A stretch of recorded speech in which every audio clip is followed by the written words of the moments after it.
Weche manyien gi Roda Odhiambo. Weche manyien e Radio Ramogi kokelni go kumba mar Coopbank Assurance Intermediary.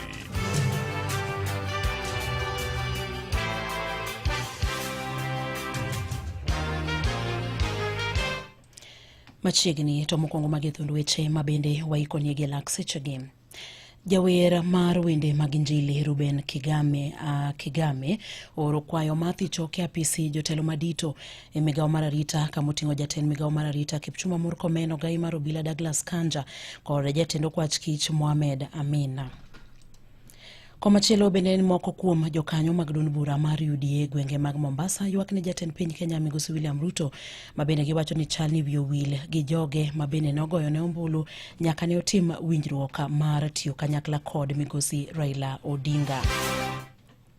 Bende achije abiriyo kuom maboro mabende tudo kod wang'o tesendo bila mamawego e kaunti ma Homa Bay owethuolo kod rambuna mar siling 50,000 ng'ato ka ng'ato. Machiegni. Jawer mar wende mag Injili Ruben Kigame oro kwayo mathicho ke apisi jotelo madito e migawo mar arita kamoting'o jatend migawo mar arita Kipchumba Murkomen, Ogai mar obila Douglas Kanja kod jatend okwach kich Mohamed Amin. Kigame seyo jotelo go kuom golo chik mabende ne onyayo timbe mag maundu e kinde ng'anyo mane obagi kod rowere mag Gen Z e pacho kae e dwe mar auchiel higa mokalo kanyakla kod dwe mar abiriyo higani.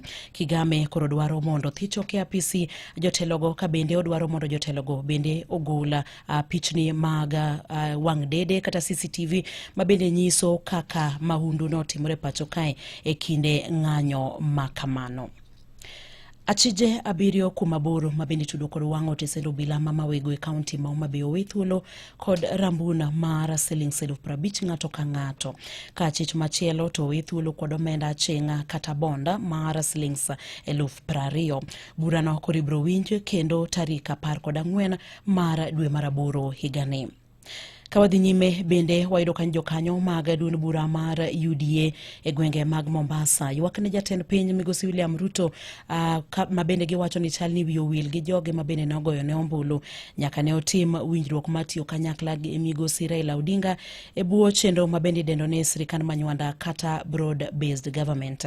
Kane giloso Mombasa bang' bago romo mar lando kwe kwethno motelne kod jata chenro mag duond bura no e gwenge mag Mombasa Mildred Odinga ne onyiso jatend piny Kenya Migosi William Ruto ni chunygi kidek tho kendo rem goyo ne ombulu yiero mabiro kadiponi okobiloko pache mar paro joge mabende ne ogoyo ne ombulu e gwenge makono. Uchungu wetu wa kujitokeza hivi toka Ruto ajue kama tuko chenye toka juu afike chini ajue kuna wananchi wa chini. Kura ni uamuzi wetu, sio mwanasiasa. Sisi tutampigia Ruto kura kwa sababu tumpenda. Ikiwa wanasiasa watakuwa wanasikizwa wao, wamama wameamua hawatapiga kura kwa sababu sahi waliopata chakula, pesa, kila kitu ni broad base. Wamama wangu wa UDA walalamika hakuna kitu wamepata. Sahi siasa ni nyege, ni kunyegezana. Na hii siasa ni ya mwisho. Wamama wakifaidika na sisi tutapiga kura. Wamama wasipofaidika hafadhali tusipige kura. Hatuoni umuhimu wa siasa. Kwa sababu siasa ya Mombasa ni ya ubaguzi. Tumefanywa ngazi kwa muda mrefu na tulikuwa katika Jubilee ikageuka ikaja Azimio. Waliofaidika ni watu wa Azimio. Sasa hii tuko ndani ya UDA imegeuka imekuwa broad base. Wanaofaidika ni watu wa broad base. Wale wanaoletea president kiti hawajulikani wala hawatambuliki. Komachielo en ni jagomoro gi jaode kanyakla gi nyithindgi auchiel nyoni ndiko yutino manyoro bang' odgi wang' e yo mabende odhiero ji ng'eyo e gweng' ma Gomia e Uyawi sublocation odhiambo manyoro. Joshua Uma Osala gi jaode kod nyithindgi auchiel nyochuno mondo ninde ko yutino mabende piny no rugodo kawuono bang' masirano monjogi.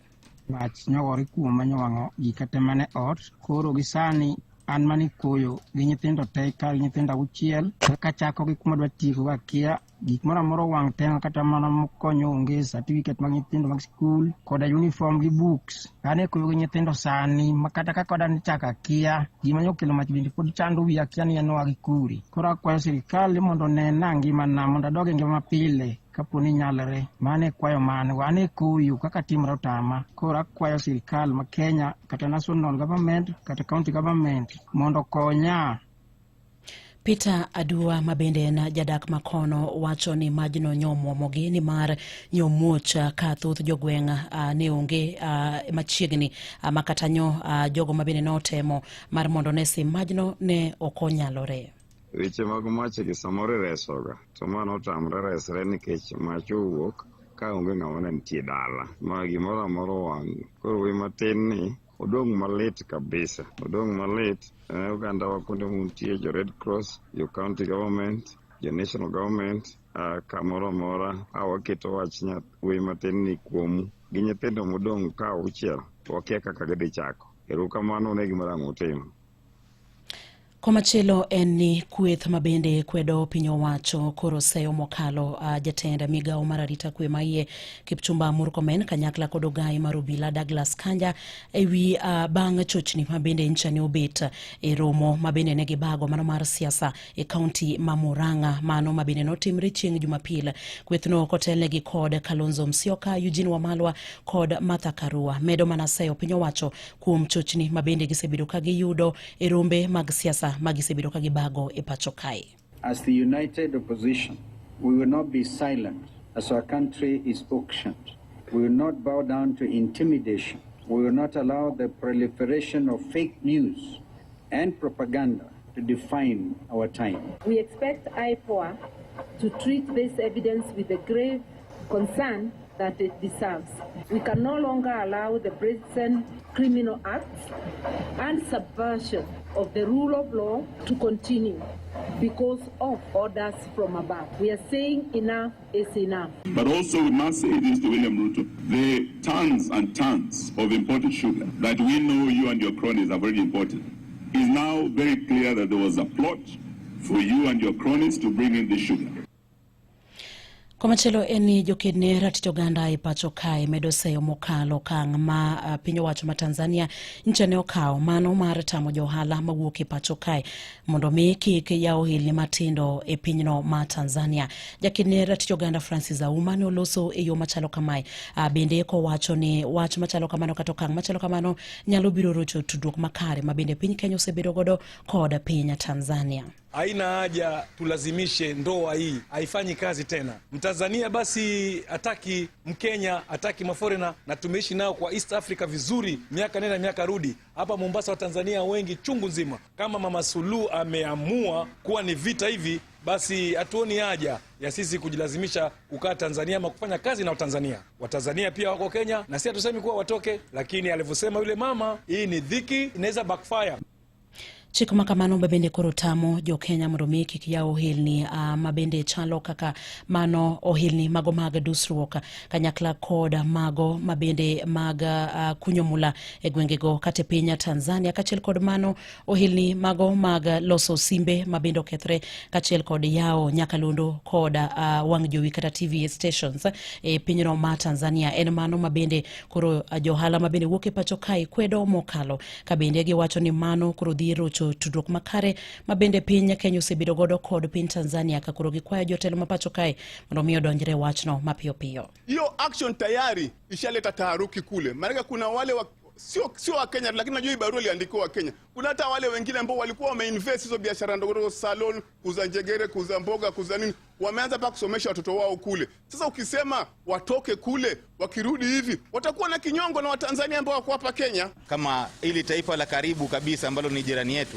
linaweza kutuwekea vikwazo kama hivyo, je, yale mataifa yaliyo mbali yatatuwekea makwazo gani? Uchaguzi sio mara ya kwanza kufanya uchaguzi Tanzania. Sasa huyu mama lazima angalie watoto wote sawa kwa sawa. Maana watu wa Kenya wakienda Tanzania wanatafuta zile biashara ndogo ndogo, pia wanapata kujikimu kimaisha. Na kuomba mama urudishe roho na uweze kufanya kazi na pande zote mbili. Okumba mar thieth mano mar SHA ogolo chik ne jotijege matiyo apisi mag SHA mayudore sub-counties mondo omi odogi log tich mag okumbano mabende yudore counties mopogore opogore. Kalure kod barua mabende nchane okete kogno gi jata tije ka okumbano mar SHA Laktar Mercy Mwangangi.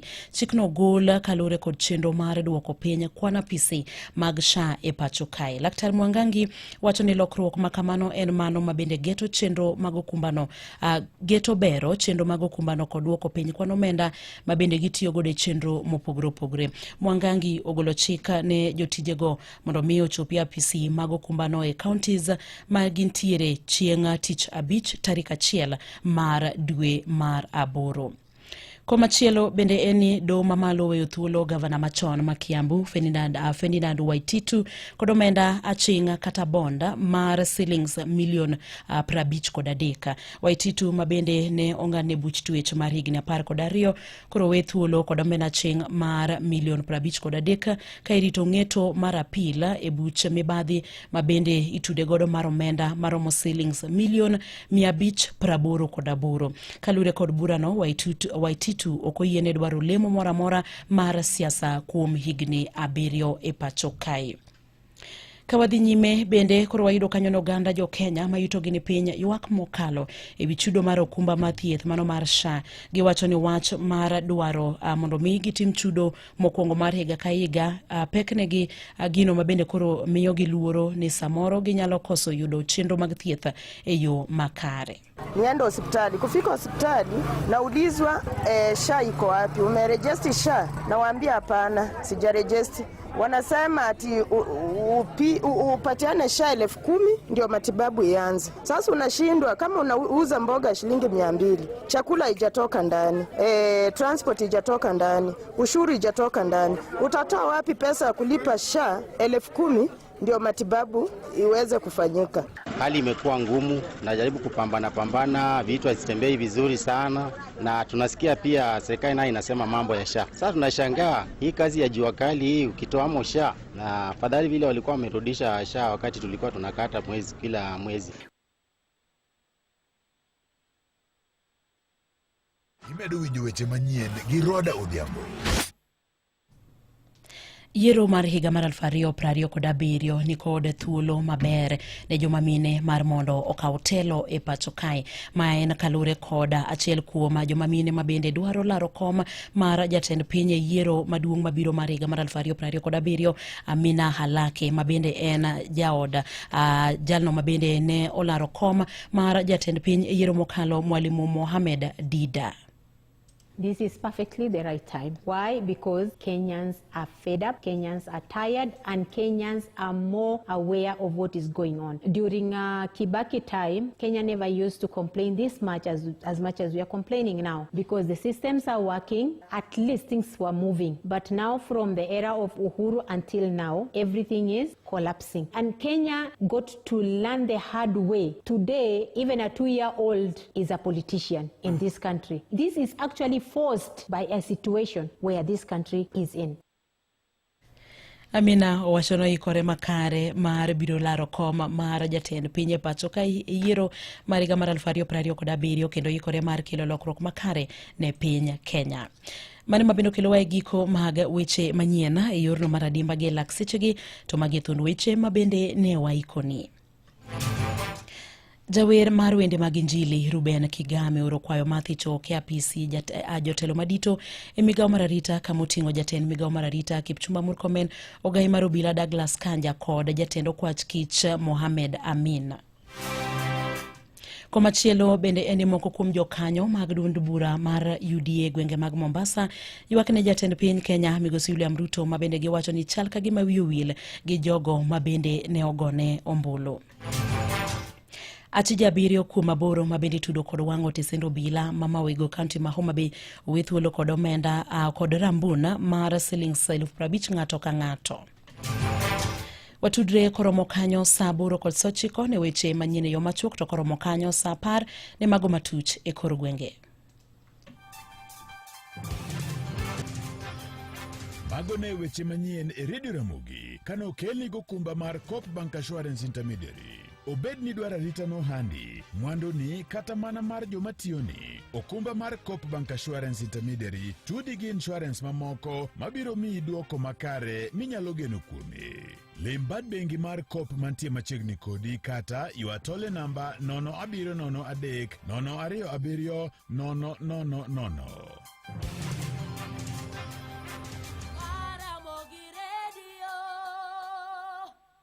Radio Ramogi Karchun Jaluo.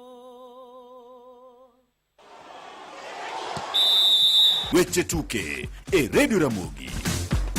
Weche matuke ni kocha mar Harambee Stars Benny McCarthy wacho ni jatugo Mohamed Bajaba ne nigi hinyruok moko kapok nowuok odhi e tim mar Simba e piny Tanzania motelo ne chakruok mar tuke mag CHAN. Jatugo ne Roma jegni 22 iwacho ni noselandi e kweth jotugo 25 mogik mane dhi gocho gi tim nero mar Kenya Harambee Stars e tuke mag CHAN. Kata kamano nodhi oriwore gi tim mar Simba e orak mar higni 2 ka nyaka sani gin kod tim mar Simba e boma ma Cairo e piny Misri ka giikore ne season manyien.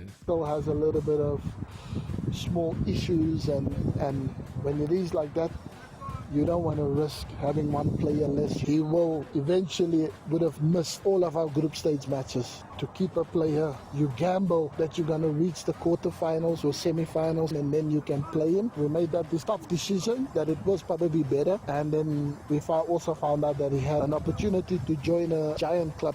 To bathe komachielo bende, kapten mar Harambee Stars Aboud Omar wacho ni pod winjo lit ahinya kaluwore gi wuok mar Bajaba ma bende ne gigocho godo e tim mar Police e kinde mokalo. Can say yes and no.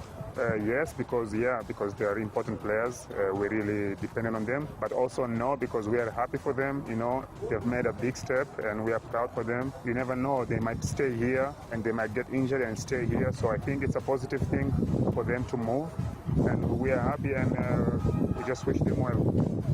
Harambee Stars gotugo margi mokwongo chieng' Jumapil gi tim mar DR Congo ma bende nodonjo e pacho ka okinyi ma kawuono. E weche mamoko bende mag volleyball, en ni jatugo manobede maberie moloyo e tuke mag Kenya Kapteri Tata biro telo ne kweth jotim mar Kenya mar volleyball manie bwo higni 20 e tuke mag Under 20 Women African Championship matimore Yaounde e piny Cameroon. Jotugo mamoko gin Eda Chepkemei, Milka Akinyi, Mary Nanjala, Daisy Chepkirui, Benta Oluocha, Sharon Akinyi, Patricia Chemtai, Sheila Nabwile, Isabella Nafula to gi Sharon Chepkoskei. Kocha mar timno Jacqueline Baraza wacho ni Tata en achiel kuom jotugo ma bende ogen ahinya, kowacho ni jatugo nero ma jahigni 19 notelo ne tim mar KCB yudo osimbo mar Kenya Cup motelo e chak mar dweni. Tim mar Kenya mar jogo eko manie bwo higni 20 wuok e pacho ka chieng' Jumamos saa 3 mar okinyi ka gidhi gi Ethiopian Airline kaeto gidhi nyaka e piny Togo eka gichomo Yaounde e piny Cameroon. To weche mamoko bende ni riwruok matayo tuke mag ng'wech e piny mangima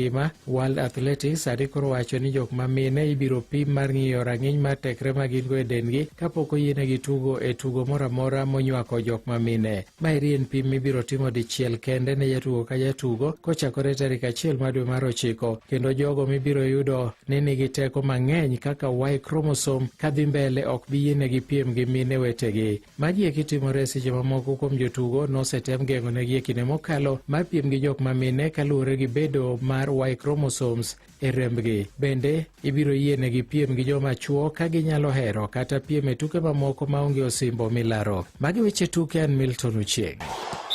Awinjo weche tuke e Radio Ramogi, kar chuny jaluo.